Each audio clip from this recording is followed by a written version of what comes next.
one thing I just want to say is that if you do want to pick up this lens for yourself, I'll have links down below to where you can purchase this lens, as well as some other special links where you can get a bunch of free stuff as well. So definitely head down there into the description. Alright, so I'm actually back home now after that short little photo walk excursion, whatever you want to call it. I do think we got some pretty good shots. Like I said, my brain was mainly focused on like how awkward that vlogging was compared to actually like focusing on taking good photos.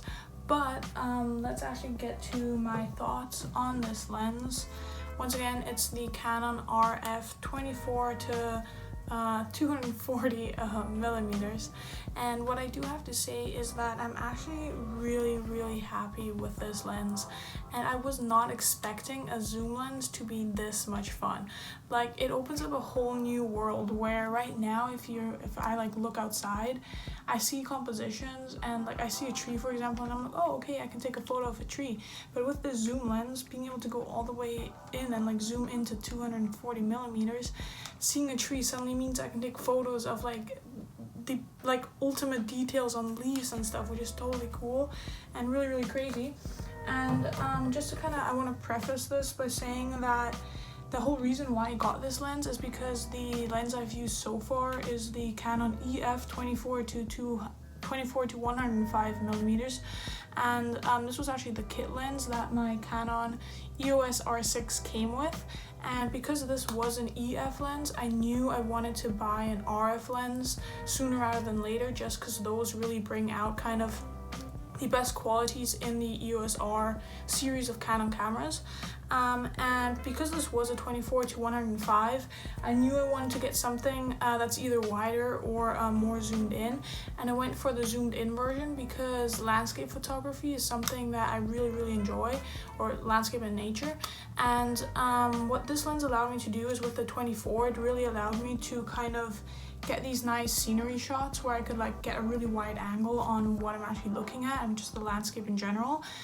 But I wanted to do more of like zooming in, actually, like I know being able to take a photo of an animal if I see one, or like all of these details, and that was pretty tough with just 105 millimeters. I often couldn't get close enough in there, which is why I went for the 240 option, and I'm actually really happy that I did that, and it's super cool. So now let me just cover a few other points that I want to talk about with respect to this lens. Okay, so one kind of really beneficial thing I want to note, which when I first saw it I was like, oh okay, this is kind of cool, I don't think it's going to be that helpful, is the actual ability to lock the focus. So you have this little like lock switch here to actually lock the focus on this lens. You can only actually like activate the lock when you're at 24. You can't like lock it when you're out here or anywhere else apart from at that 24, so you can only lock it when it's at its widest. That is actually really useful because I often find that if I want to use it at the 24 and I just do stuff with the camera, I might accidentally zoom in, and just having that locking capability is really cool for that. But also when you're just carrying it around, you don't want, because the lens is pretty heavy itself, and if you're carrying it like this, you don't just want the lens to kind of extend by itself. So again, that's where the lock is really useful, and you're not going to be bumping into anything because the lens accidentally extended itself. Okay, now I actually want to talk about a kind of more negative aspect of this lens, or something that I just noticed that is different when I compare it to my older lens, the 24 to 105, and that is actually that this new RF lens, when you're using it at wider angles, has quite a lot of distortion. And I noticed that not really necessarily while looking through the viewfinder or even looking at the photo at the back of my camera, but really only after importing the photo into Lightroom and kind of starting the whole editing process. I was just like, oh, let me just see how this photo looks if I actually tick that little, what's it called, camera profile correction, I think, box. Let's just see what that does to the photo. And I ticked that, and I suddenly saw, like, it was mind-blowing. I suddenly saw that, oh my god, without ticking that box, all of the lines are actually curved, and I didn't actually notice it without having that comparison to what it should actually look like.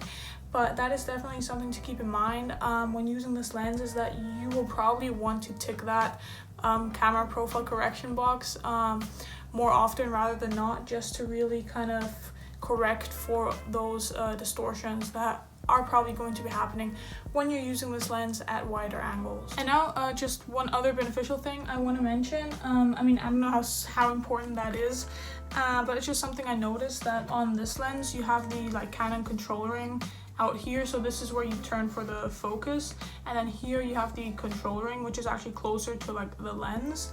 But on this lens, you actually turn for the focus here, and here you have the control ring, so they kind of switch the placement, which is handy because obviously when you have it like extended all the way out, you don't want to be like fiddling around all the way at the front here, so it's nice to have the control ring closer.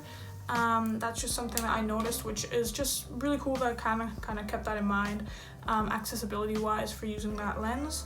And yeah, it's awesome. And also, oh yeah, one other thing I do want to mention that's really important to keep in mind here is that this lens also has a stabilizer. This is my old EF lens. This also has a stabilizer. I have it on, but if I turn it off, I don't really notice too much difference even when I'm all the way zoomed in at 105 millimeters.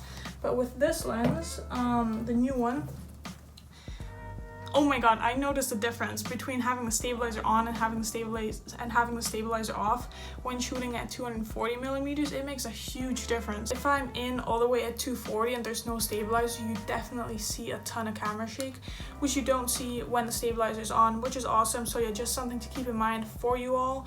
Turn that stabilizer on when you're using this lens, especially when it's zoomed in all the way. Okay, but that does it for this video. I hope you all enjoyed it, my friends, and if you did, definitely head down below, leave a like, also subscribe if you're not subscribed already. It really helps me out with the algorithm as well, and I would really appreciate it. So yeah, stay safe, and I'll see you soon.